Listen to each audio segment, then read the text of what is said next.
cool. So I'm John Lamberton, and I'm here with Andrés Gomez Emilsson. Andrés is a consciousness researcher at the Qualia Research Institute. And along with Mike Johnson, he's studying the symmetry theory of valence. Is that what you're calling it? Yes. Awesome. And he's also a blogger at Qualia Computing. I really like this blog. It's a treasure trove of some, heady shit and really interesting out there stuff. So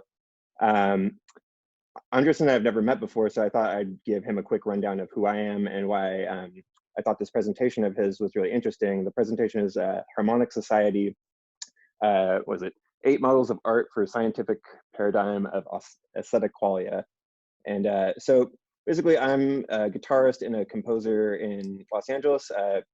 I do a lot of like algorithmic music, sort of generative music, and I guess you could say that I'm like exploring the sort of rhythmic permutation space, if you will, to sort of foreshadow one of the models you're going to talk about later.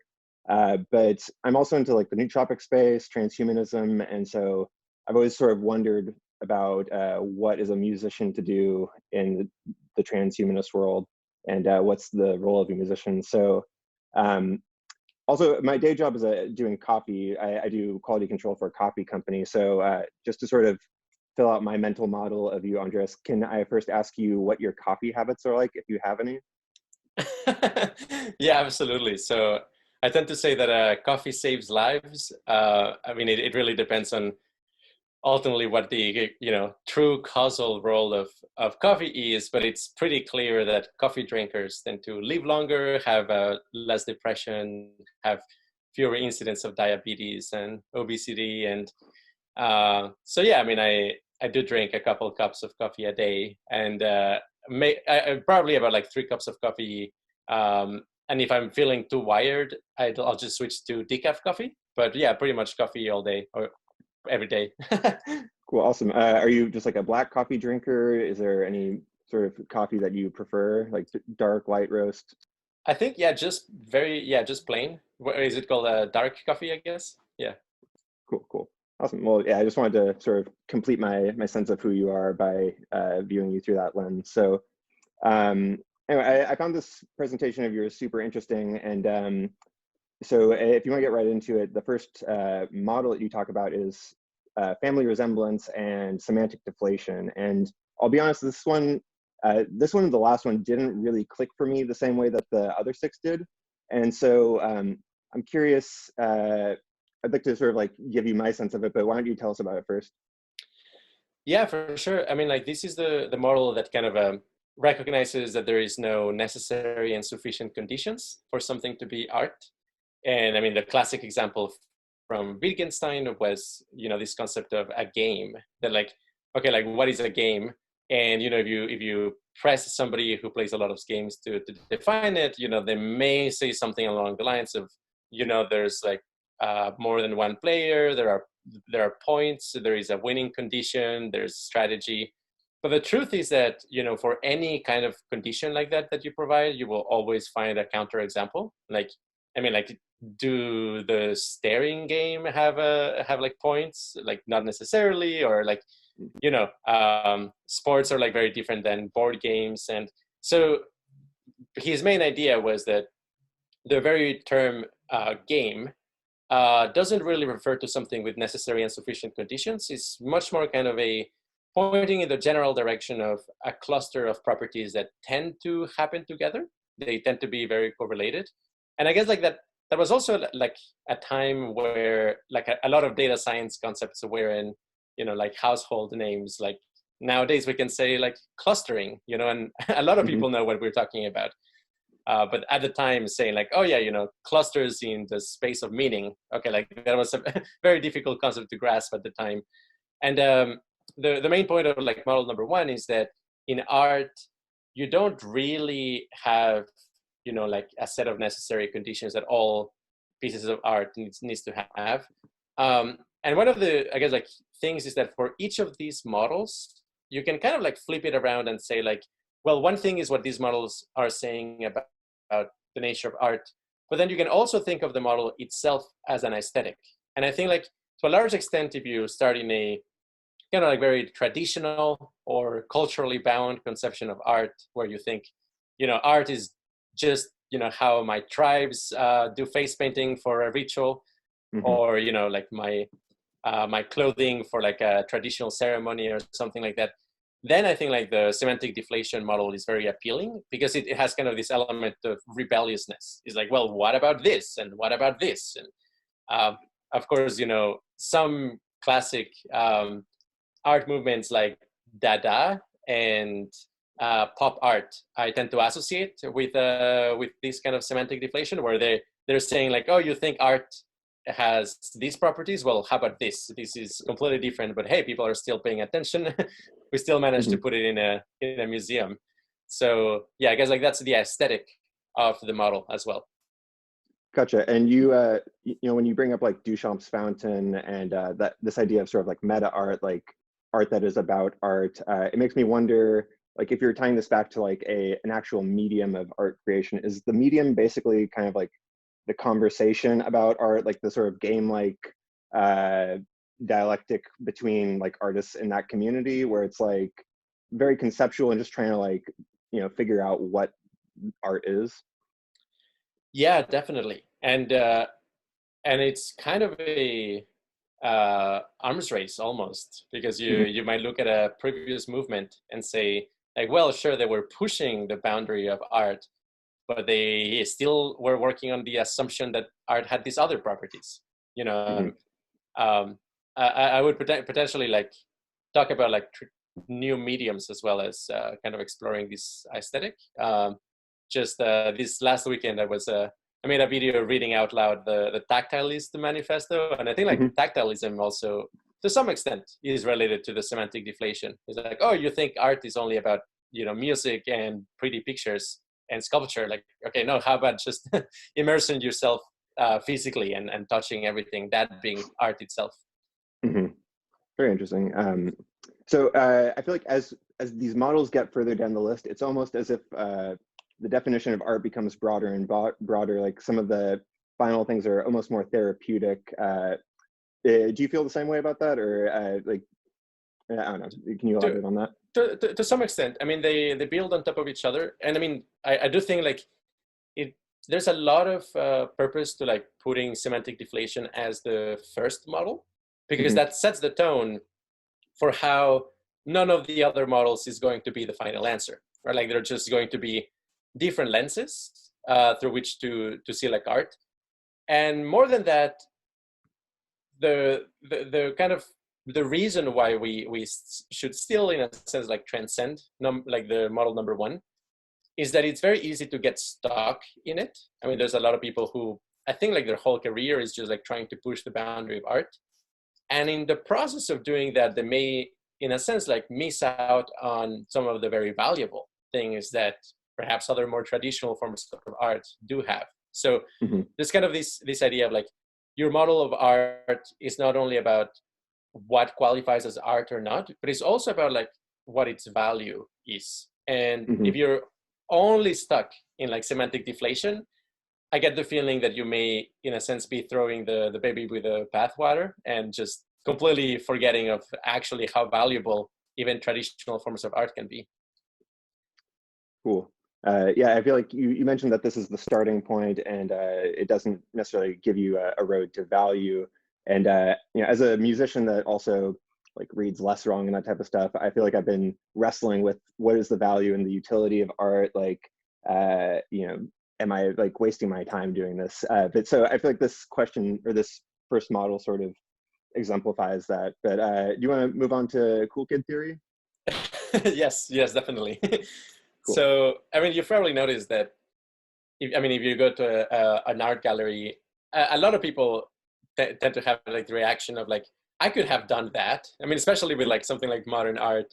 Right. And people like can be actually pretty offended if they go to an art gallery and all they see is kind of like low effort, quote unquote, like shit posting or something like that in the art domain. It's like, that's just a silly idea. It's not.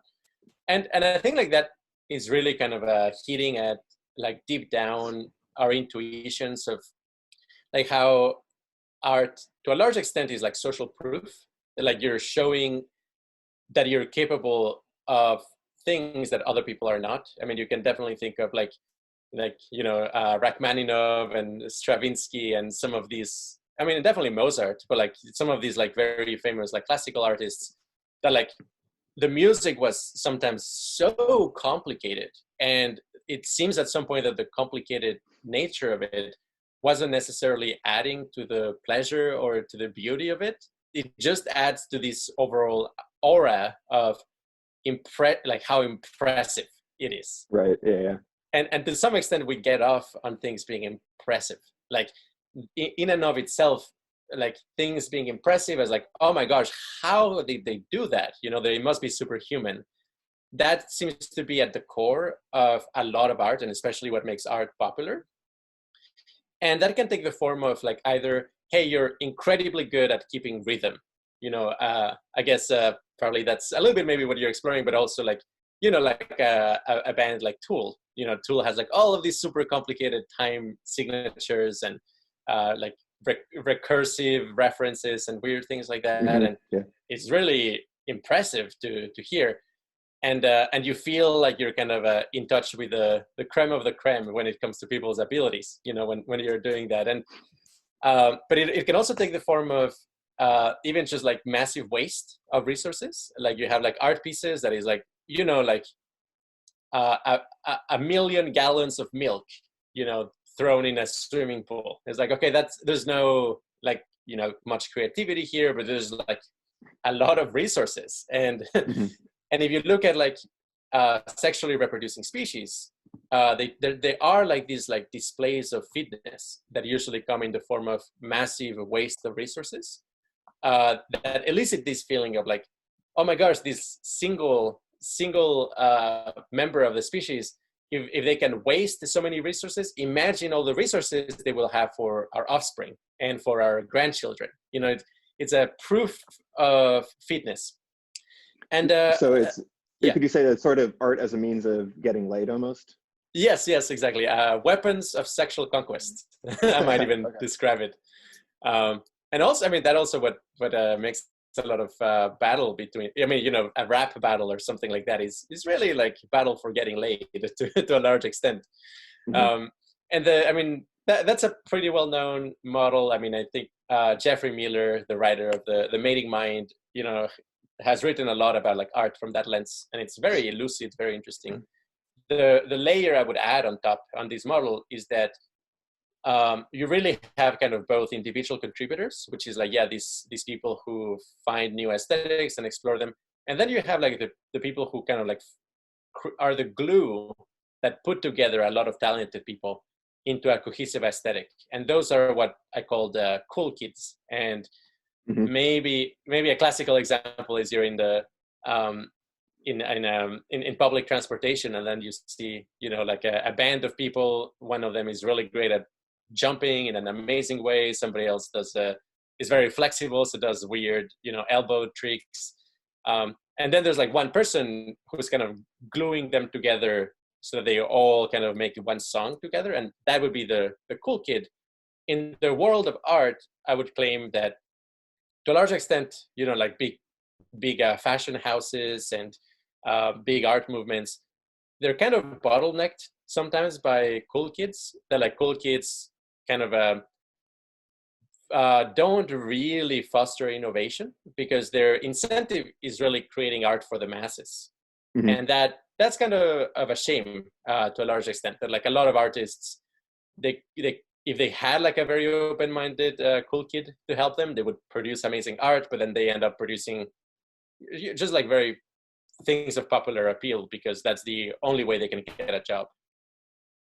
Gotcha. So this whole conversation, you're putting it through this Hansonian lens, and I've been having a very similar conversation with sort of other spheres of music in the Twitter sphere, and they're basically talking about it in terms of like prog rock and the sort of like excess and waste, but they're relating it back to the philosopher Peter Sloterdijk. Are you familiar with this guy? No. Yeah, I'm not particularly either, but he has an idea of vertical tension, and it's sort of like kind of the idea that you need to like actually put in all this extra work and like get to this higher level. And they sort of made a similar like fascist element, implication to it that you brought up in the presentation. So can you talk about how this can sort of lead to fascist aesthetics? Oh my gosh. Well, I mean, you can definitely look at a kind of a fascist art, and it's very much just kind of like glorifying traditional like notions of sexual fitness. All of this thing of very fit people, very athletic, very normie. I mean, I guess in the less wrong sense, like just not very open-minded or like nerdy, just like well-rounded and kind of like herd mentality. And I think like, yeah, that's definitely a big risk that happens if you don't open yourself up to like other models of art. And yeah, I guess like one way this also shows up is just basically you're signaling low mutational load, like the symmetry of your face, and there's like all of these markers that like show like, oh, you're just like broadly healthy, although maybe you don't have any special talent. And like that's, I think, like the risk that we could all become stuck in a quote unquote fit attractor, but that's not actually interesting. Let's see. Let's see if I have cheerleaders. Maybe the cheerleader aesthetic is the other the other thing. Okay.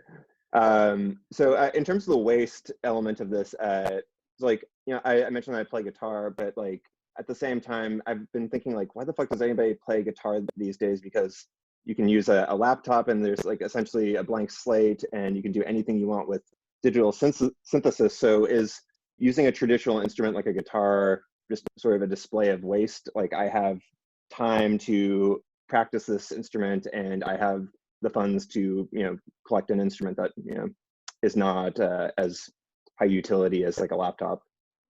Absolutely, and you could definitely almost come up with a scale for those where like more expensive instruments would have like more of that element. Instruments that are harder to play also will have that element. Instruments where it's very hard to learn because there are not many teachers for them also. So like perhaps in a scale you could say like something like the electric keyboard maybe might be at the bottom, or like something like percussions, and then something like guitar, then maybe a little bit above that like cellos, because they don't have like the markings for you to press. It's like, okay, you spent a lot of time like with muscle memory to like know how to produce different notes. And maybe at the top, like unusual, traditional Chinese instruments that like nobody knows how to play anymore, or like something like a theremin, where like, okay, there's not a very well established tradition about it. So it clearly you spent hundreds and hundreds of hours mastering this very obscure thing. So I mean, with the whole signaling thing and like art as a means of getting laid and sort of waste signaling and stuff, would you say that this model is kind of a lower form compared to the latter models? Yeah, perhaps. And it's the value there is really more about the sexual market, which is like, hey, like that's kind of inevitable that there's going to be competition there, but a lot of it is like zero sum, and like it's not necessarily producing like particularly good value. And as I said, like we could really be stuck on stupid competitions of like, okay, who has the most symmetrical face? And obviously, with a fascist eugenic competitions, there were like prizes for who has the prettiest baby and something like that. And like that's not necessarily adding value to the collective as much. Gotcha. So beyond the cool kid, you sort of described the cool kid as like maybe one standard deviation above the mean in terms of like their aesthetic assertions. And then beyond that, at 2 to 3 standard deviations is maybe the hipster. So can you tell us about hipster theoretic art and art as a Schelling point creation? Yeah, definitely. So yeah, that would be like model 3. So yeah, basically like, I mean, like I guess like the equivalent, I don't know if this metaphor lands on people, but it's somehow like it points at the thing in my head a little bit, which is like the difference between geeks and nerds. And like geeks kind of like they love things such as, like Marvel movies and like superhero things. And it's more about like the aesthetic of science rather than science itself. Okay, yeah. Whereas, like nerds actually just care about like the truth of the matter. They'll read a physics textbook, whether or not they can show off to others about it. It's just kind of like a geek is more optimizing for like showing off to others like their aesthetic, whereas a nerd intrinsically cares about truth. And likewise, in the world of art, I would say a cool kid is kind of a geek in the sense like, yeah, they will have like specialized interests, but it always comes down to how can I show off to the general population? How can I get like millions of followers? Whereas the hipster is just like genuinely fascinated by a very specific aspect. I mean, it could be, for example, reverb. You know, you could have a hipster that like all they spend their waking hours on is like fine-tuning reverb models to create interesting sounds, you know, and that's that's their main thing. And of course you can stitch together, you know, the work of several hipsters into something very consumable, but on its own, like a hipster will generally not be producing like a mega hit for that reason. But they are almost certainly pushing the boundary of like what has been explored. And in that sense, I think like hipsters as well as nerds are like very valuable. It's just a matter of like recognizing them and kind of nurturing them, pointing them at something useful. And I guess a note here is that hipsters in the early 2010s, you know, there was kind of this whole thing of like, oh, everybody is becoming a hipster. And I would actually say that like at that time, you know, where you would have like people in coffee shops with a typing machine and, you know, like old bicycles and people playing like weird instruments in public, and like all of that I actually would associate more with like cool kids started using the hipster aesthetic. Yeah. So because then again, it's like, okay, yeah, something like hipsterism itself became an aesthetic, and then cool kids were competing to show how much of a hipster they were. But I would say they were not true hipsters. Like the true hipsters don't actually care what others think of them. So this makes me think of like the Schelling point element of this makes me think of like Brian Eno's idea of scenius, kind of like the genius of the scene. And so when you have all these hipsters or like these sort of you know, artistic fringe people coming together, there's maybe a synergy and some sort of emergence. Does that sort of mesh with what you're seeing? Yeah, definitely. It's there will be definitely kind of the core of an artistic, like a generally new artistic movement or aesthetic. And I mean, it's just a matter of like making sure the hipster to cool kid ratio is properly balanced. You don't have too many cool kids. Gotcha. And so you mentioned like Minimax strategies, and I'm not sure if I fully understand that idea, but it made me think of like Paul Erdős and his sort of like complete asymmetry of capabilities. Like he's this prolific mathematician, but he was, you know, completely incapable of other parts of his life. Is that sort of a truth hipster, or like a nerd, and the hipster is just the aesthetic version of that? Yeah, definitely. I mean, definitely on like game metaphors, you know, like when you're talking about, for example, like a tank, you know, in a video game, it's like, okay, this character that specializes on just being very resistant, you know, and like it's so resistant that like resistant to damage that like even if it has like weak attack and like weak agility, it still doesn't matter because in many contexts like that will like be enough, as opposed to like a well-rounded character.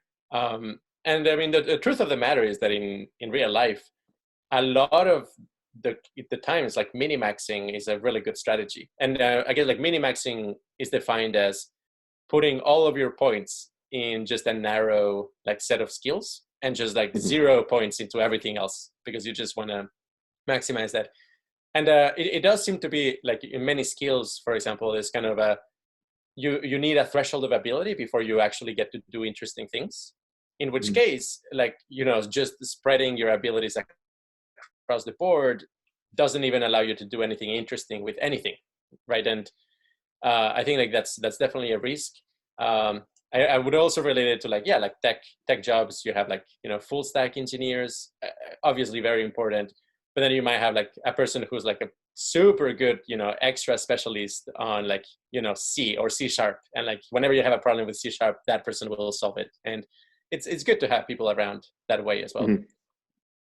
Gotcha. Cool. And I guess in evolution, just like a last example is things such as insane things like the piston shrimp, for example, where like they have like this weird contraction that like in their claws, they click in a certain way that it creates a cavitation bubble and basically knocks out anybody around them. And it's like one of those things that like it's kind of a discontinuity if you can do it with certain force below the threshold, it just does nothing. But if you can reach a cavitation bubble, then actually just has this massive effect. Yeah, I would recommend anybody in the audience to Google piston shrimp and like watching a short video about it. But it's, yeah, I mean, in evolution, you have a lot of animals who like basically just specialize in having one big trick, and like they use that trick for everything. Gotcha. Okay, cool. So do you want to move on to the sacred, number 4?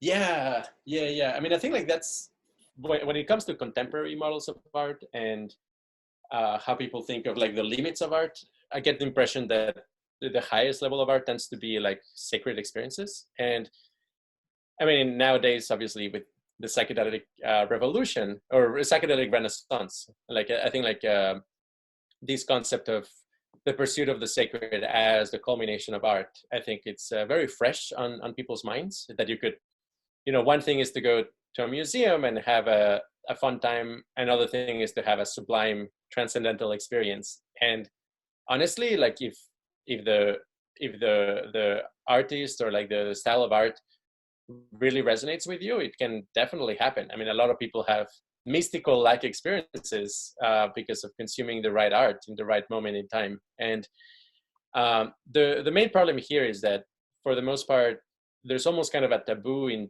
terms of trying to dissect what makes a sacred experience sacred. It's almost kind of a people don't feel like you will take away the magic if you explain actually what's going on there. And in that sense, I would say that model of art does entail oftentimes a little bit of anti-intellectualism, that people are kind of allergic to, like, oh, well, don't tell me what's going on in my brain. I just want to experience it. But my take here is that if you truly understand what's going on in your brain when you're having a sacred experience, you can have them more often and you can have more of them, and they can even be better. So like I really don't see a problem with like actually, trying to understand how they work. Gotcha. And you sort of link this back to like personal development, and you say like the sacred is about leveling up, and that made me think of just like Peircean sort of transhumanism and like the abolition movement and all that. I mean, how do you think that somebody as like a traditional artist, like a painter or a musician, how do they help you get at the sacred? Yeah, definitely. So I guess in that point, it completely, like, what is sacred to you will basically depend on what your model of the world is. And if you're living a tribe in the Amazon, what's sacred to you might have to do with like the spirit of plants and maybe Mother Earth. If you're a Christian, sacredness might have to do with like repentance and like the original sin and getting in touch with Jesus. If you're a modernist, if you're a secular scientist, the sacred might have more to do with like the cosmos, understanding the universe, the Big Bang, like big things like that. If you're postmodern, the sacred might have more to do with the interaction between cultures, or like the shared humanity across our divergent thinking, or even like the fact that reality is inherently paradoxical. Like that's definitely a theme, right? Like a lot of people who are kind of in the postmodern level of development, they really get off on this idea of like there's no ultimate answer, like there's reality is inherently contradictory or paradoxical. There's no reconciliation between science and art, for example, and things like that. But at higher levels, you start to see kind of like, no, everything is connected, and there's perhaps the unity of knowledge. Things may seem very separate and independent, but ultimately they do come together into a big, big, big worldview that stitches them together in a coherent way. That is, I mean, that's definitely the sort of thing I aspire to, and I think a lot of the people in my circles would tend to prefer. And I mean, I have seen like some pretty nice like art pieces that kind of evoke that. I mean, obviously the cheapest and perhaps even the most effective way is to actually add lyrics and like specifically discuss kind of the themes in your art. So I could mention, for example, I mean, honestly, something like Harry Potter and the Methods of Rationality. I would consider it an attempt at the sacred for nerds, people who are like, yeah, like Les Wrongers and and rationalist, effective altruist. Like, yeah, that's a very sacred type of writing, honestly, because the whole point there was like, hey, like if you have like a very rational Harry Potter, like he would actually try to dissect what's going on with magic scientifically and then use it for the benefit of everybody. And I think like that's a really cute and nice concept, and it applies to our current world as well. And in music, there is this artist called Barker, this electronic music artist from Germany, and he recently made an album about the hedonistic imperative, for example. Oh wow! And and what was his name? Barker. Barker, yeah, Barker, and Okay. I think his album is called Utility. I like it. Cool. So the next one is exploring state space, and so with the exploration, I feel like there's kind of this like cartographical implication and sort of travel, and to me that sort of hints at tripping. So is this kind of almost like the art of pharmacology in some respects? Well, that would be one instantiation of it. I mean, I think definitely exploring weird drugs and combinations of drugs, and it's a pretty effective way of exploring the state space of consciousness. It's also pretty dangerous unless you really know what you're doing.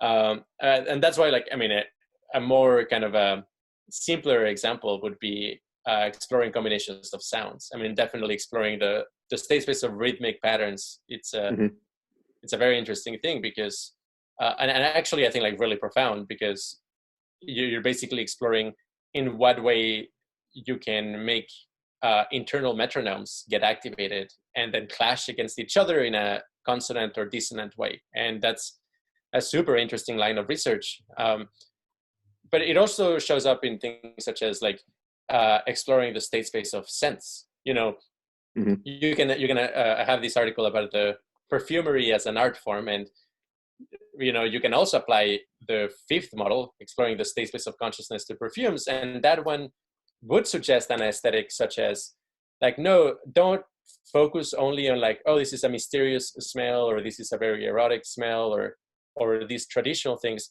Think more about like, oh, this smell is an instance of this region of the state space of consciousness that I didn't know about.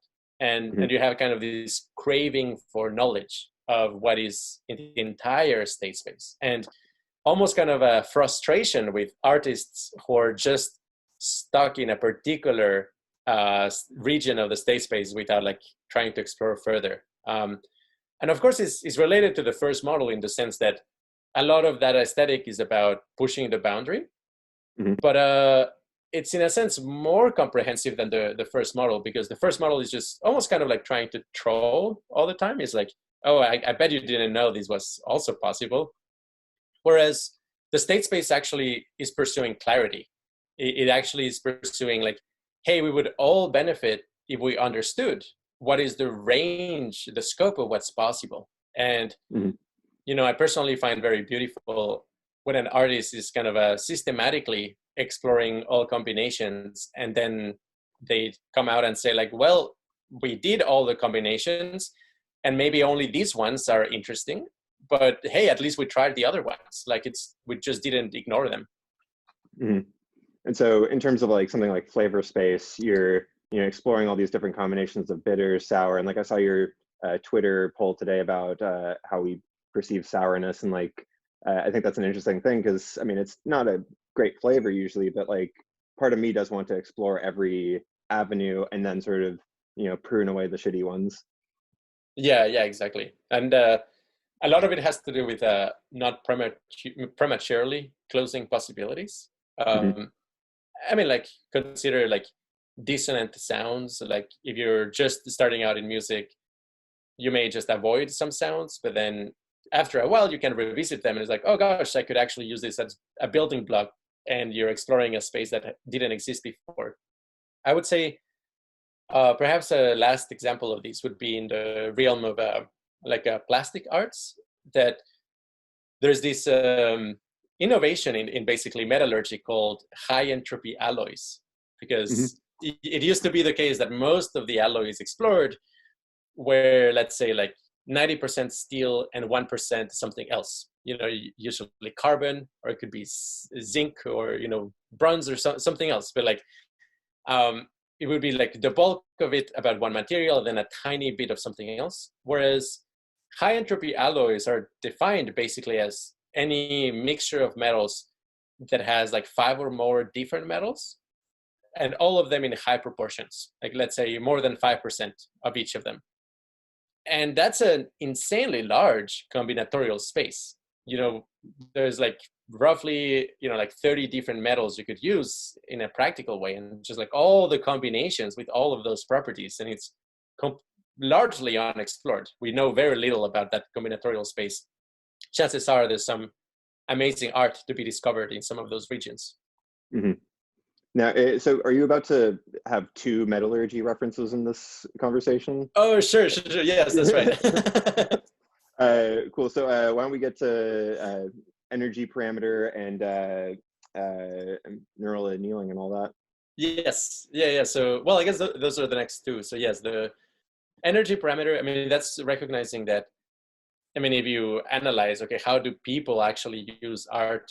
To a large extent, you can think of it as a way of modulating their energy levels. And I'm not talking only about like, you know, like drinking coffee Hmm. or something like that, because that has more to do with like arousal.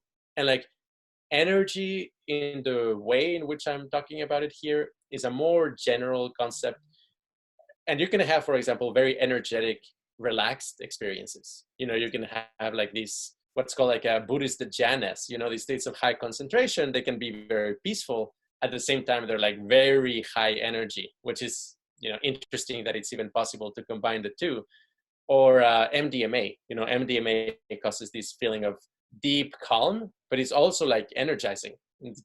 It's not, they're not mutually exclusive. And basically, most kinds of art, they tend to be popular if they are effective at raising the energy of the people who consume it. And also, you would generally be people gravitate towards art that increases their own energy. And you know, there's a lot of idiosyncrasies in there. But then, okay, so how do you actually raise energy? And this is really where, like, you know, a scientific model of art becomes very possible, because you would look in neuroscience, like, okay, what are energy sinks and energy sources? You know, and you can think of, it's almost kind of, if your brain is a dam, you know, you have water coming in and water coming out, and how filled up you are is basically the balance between how much is coming in, how much is going out. And to raise the energy parameter, you can block energy sinks or increase energy sources. And this, I think, explains quite a bit, like, for example, the power of things like modern art, because one of the energy sinks that exist is basically, I mean, people who read, I guess, Less Wrong might be familiar with this concept of energy, like a Bayesian energy sink, that like whenever you recognize something as very expected, that is almost kind of an anti-surprise, right? It's kind of like a letdown. Hmm. It very quickly cools you off. It's like, oh, that's perfectly expected. So you kind of your mind tunes it out. In a sense, your mind is only allowing the things that are surprising to come up. And therefore, you know, when you remove any sense of familiarity in a given context, you know, when you enter an art gallery and they say, oh, you have to, wear these special shoes and these glasses and these strange headphones, and all of a sudden everything is completely unfamiliar, like that will cause a spike in energy because you're accumulating surprises. Everything is slightly surprising in a strange way. And another way in which you can also do it is more straightforwardly increase energy sources. So, obviously like flashing lights and very loud sounds and body vibration, and all of those are like a way of like overwhelming the energy sinks. And of course, like psychedelics are like a very, very effective way of increasing the energy parameter. And I would say there's a very deep reason why psychedelics are associated with art so deeply. They just increase the enjoyment of art more broadly. Well, yeah, I guess that's like model number 6, and it connects to number 7, because number 7 goes into this theory we call neural annealing. And this is, the second metallurgy metaphor, where basically when you have like a metal and you use it, for example, to bend things, like, or for example, use a sword a lot, or you use like a component of an electronic material, eventually it gets what is called cold worked, which is like a lot of like little imperfections accumulate into it, and it becomes brittle. Becomes less functional, is easier to break. It just doesn't serve its purpose as well. And something that you can do is basically reheat it above its recrystallization temperature. And this happens actually even before it melts. Like, you don't actually need to melt the metal as such. You just need to heat it above a threshold. And then the atoms will start to basically reorganize, such that if you then cool it down very slowly, they will all of them get aligned perfectly into this geometric lattice, and it's going to be a lot more smooth, and it will have like a lot very nice properties, like ductility and strength simultaneously. And likewise, we basically in our model, when you raise the energy parameter above a certain threshold in the brain, and you keep it at that level for a while, it will first start to melt kind of your pre-existing patterns, what in neuroscience they're calling entropic disintegration. And later on, if you cool down slowly, you will reorganize into a much more harmonious and consistent pattern. I mean, and I say consistent actually in two senses. First, in an emotional sense, like you will have relieved a lot of inner tension. And second, also in a cognitive sense, because when you're stuck with a problem that is very hard to solve, by raising the energy parameter, you can explore many possibilities very quickly. And then cooling it down, you will basically crystallize a solution that satisfies many constraints. And that technique is used for computation in, like, for example, simulated annealing, which is a computational tool. So, I mean, I don't find it that surprising. I mean, it's obviously amazing, but it's kind of expected that a psychedelic might be helpful if you're really stuck in a problem, whether it's emotional or cognitive. And likewise, really being hit very strongly by art will have the same effects. Gotcha. So, I mean, that might be why there are anecdotes of, people taking LSD and sort of having this like sense of clarity afterwards. Yeah. I mean, broadly speaking, any kind of like inner imperfection or dissonance is more likely to be smoothed out with caveats, of course, because right. Yeah, I mean, you could also become traumatized, and it's easier to become traumatized in a high energy state as well. So high energy states are very delicate, as it were. You need a really good set and setting. You need a very good environment.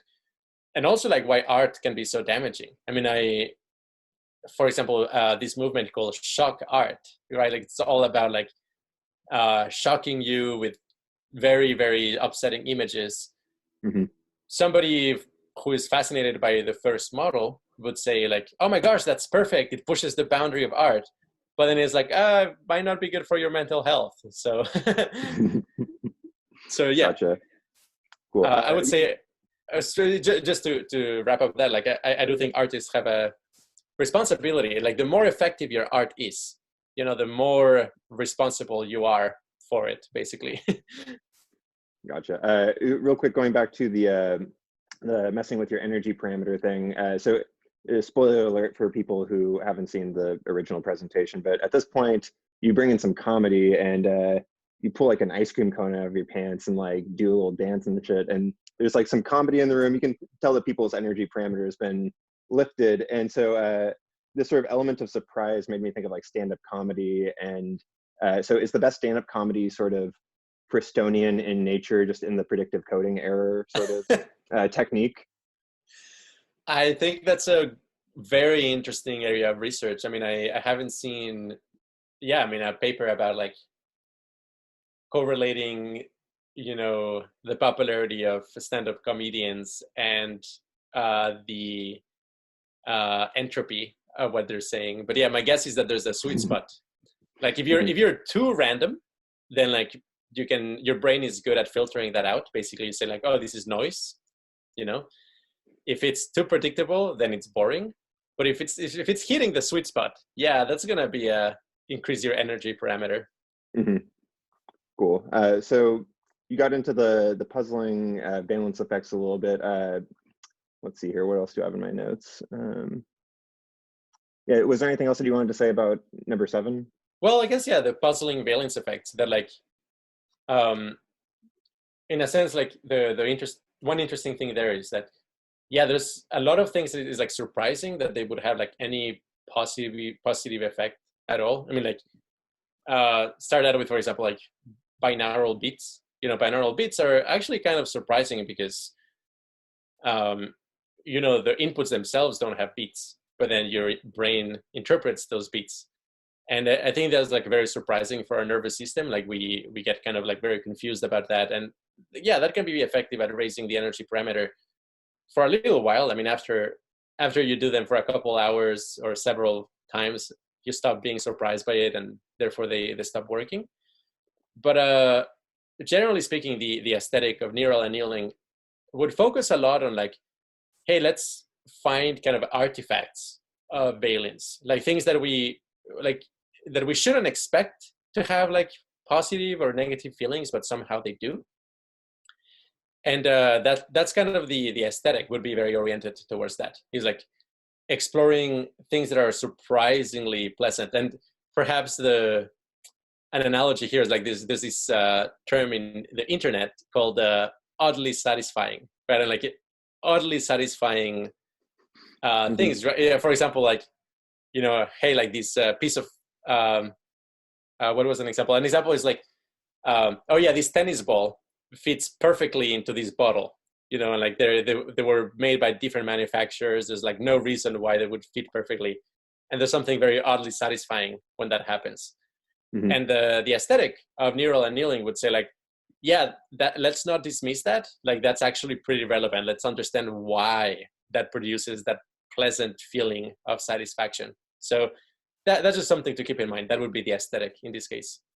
Gotcha. Another thing that just came to mind is like ASMR or something like that. Yes. Cool. Word. Well, do you want to move on to the last one here? This one also this one didn't click with me as much. Again, I feel like maybe it was at the very end of the presentation and maybe you were glossing over it, but do you want to elaborate? Yeah, definitely. So yeah, number 8. I mean, I think like a good intuition for this would be how like there are some very cool and pleasant things, very cool art that like if you were to experience one right after the other, they cause a lot of dissonance. So for example, like watching a documentary about like a given tragedy, like something very, very tragic, a natural disaster, just to give an example. The documentary can be very moving and, it could be very artistic. But if right after that, you put on some Tim Heidecker, like some absurdist comedy, it could be pretty unpleasant and jarring. It's like, oh, it kind of like destroys that sense of sacredness. And what I'm pointing out here is that just because two things are amazing on their own doesn't mean that they're like compatible. Now, because we care about the state space of consciousness in general, I think it's important to be able to experience those things and be open to them, even though they're presumably incompatible with each other. So for things like that, then the question becomes, okay, how can we find a third form of art that if we were to put in the middle, they would work as a kind of like palette cleanser, such that like not only you can appreciate each of them individually, but also the transitions are very, very consonant, very harmonious. And like they don't seem to detract against each other or compete against each other. So in the ideal vision of harmonic society, we would have basically such a deep understanding of the neuroscience of art that we can create a society where we're always, in a very interesting space, exploring very novel ideas and concepts and stimuli, but that never causing crashes or a clash between them. And I think that's one of the main problems. Like I think humans right now are actually pretty good at making art. What they're not good at is making kind of art that is friendly to other forms of art. There tends to be a lot of like strife and struggle, and harmonic society would actually seek to basically develop the science for how to harmonize different types of art. Gotcha. And I mean, besides harmonizing, would you say like just creating like intermediaries, like sort of like liaisons from one art to another? Yeah. And creating kind of a worlds of understanding that can include forms of art that would seem incompatible with each other. I mean, I could, maybe another example is, I mean, if you were to see one person is on MDMA and one person is on speed and they're like right next to each other, maybe they're both having a good time, but there's probably not going to be many activities that they can enjoy together. Yeah. And so it's kind of this notion of like, hey, this state is wonderful, but it doesn't appreciate other states. Mm-hmm. And the idea would be to find, or like even arrange in a society kind of geographically, such that like the movements that are like next to each other are compatible with each other, even though, if you travel far enough, eventually they will be incompatible. But the idea is that whatever path you make will be harmonious and consonant and pro-social. Awesome. Cool. Well, that's all the models, and we're at about an hour. Do you want to talk briefly about what you're doing at QRI and any upcoming things? Yeah, definitely. So actually, it's pretty exciting because we were going to have a physical internship on June, but of course, all of these things that are happening that just kind of went out the window. Mm-hmm. And also a lot of the projects that we were working on involved a lot of like physical interaction, like for example, sharing the light, sound, and vibration machine that we have prototyped that produces related to the models of art that would be very related to model basically the 4, 5, 6, and 7. Basically, it's a way of raising your energy parameter very high in a very safe and sustainable way.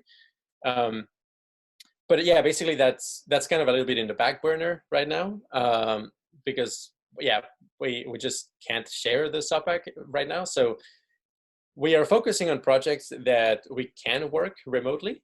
And just to kind of like briefly mention them, I mean, we're doing like some pretty interesting research on the symmetry theory of valence, basically analyzing the neuroimaging data of people on extremely high valence states, like Buddhist meditation, the jhanas, 5-MeO, DMT.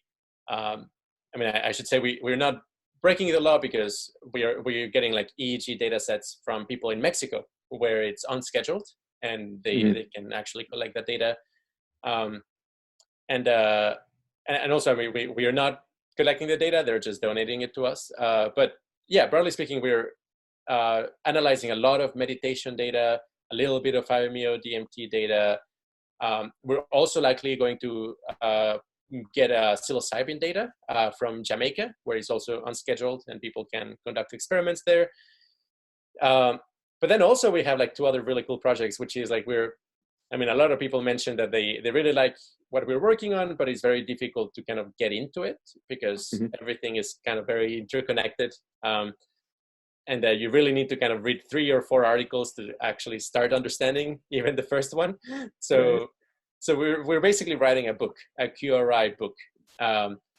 It gathers some of the classic articles, but also has new content. And we definitely would appreciate like more volunteers there. There's a lot of like illustrations and kind of assembling that needs to be done. And finally, we're also doing this really cool project on psychophysics for psychedelic research, where just to give you a very quick taste of it, like Alexander Shulgin shared, for example, that on psychedelics, you can understand a text that has letters missing. So like, let's say you have a text and you randomly remove 30% of the letters. Somebody who's sober might have like very hard time like understanding the text. But allegedly, if you are on mushrooms, you can kind of fill in the blanks more easily, more fluidly and efficiently. So basically, we're programming a set of tools for basically allowing people to do these experiments online and gather data and show that, hey, sure, psychedelics maybe impair your reaction time, and maybe you may get a lower score on an IQ test, but who cares? Because they also make you way better at these other tasks, which is something that like, science currently is not really aware of, that, psychedelics can actually be performance enhancing in some ways. So, and all of this is to say, these are active projects. If you're interested in collaborating or participating as an intern, we basically are having 3 intern cycles. We're in the middle of one right now, but we're starting another one in May and June of this year, of 2020. So if you're interested in any of these, please reach out via the forum in the qualiaresearchinstitute.org. And we can take it from there. Awesome, cool. Well, I think that's all I have. Thanks so much for talking to me and going through all these.